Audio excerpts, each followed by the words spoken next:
Zakon o posebnim uslovima za evidentiranje i upis prava svojine na nepokretnostima svoj na svome opština Niška Banja iskoristit će za rekonstrukciju kapele na groblju koja je poprilično stara. Izgrađena je pre 20 godina i ne koristi se jer nije legalizovana. Na inicijativu građana Niške Banje javno-komunalno preduzeće Gorica uputilo je zahtev gradu Nišu da se objekat preko ovog zakona legalizuje i bude u funkciji. I za građane Niške Banje i za mene lično bi puno značilo, jer kad dođeš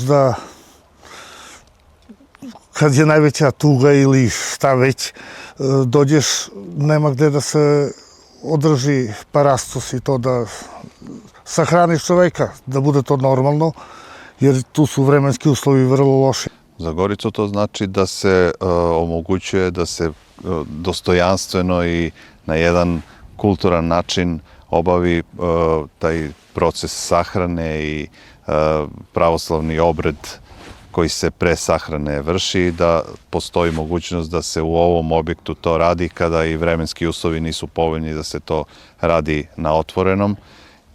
Mi smo zainteresovani, naravno, isto kao i građani Niške Banje, da im to omogućimo. Objekat će biti u vlasništvu grada Niša. Nadamo se da ćemo kroz ovaj zakon, koji je prepoznat kao svoj na svome, pored mnogih objekata koji će biti legalizovani, tačnije da će biti evidentirano pravo svojine, da će i ovaj objekat biti evidentiran u svojini grada Niša i da će onda grad moći da se adekvatno bavi njime. Naravno da imamo velike pritužbe građana, da ne mogu da se, kada je opelo, da se održe opela u prostorijama kapele, već se to radi na otvorenom prostoru, kada su kiše i kada je sneg, jako je teško. Kaže da je u planu da se groblje u Niškoj Banji preko Zavoda za urbanizam proširi u skladu sa važećim planskim dokumentom. U severnoj zoni predviđen je jedan deo za parking, više od 30 ari, takođe na inicijativu građana.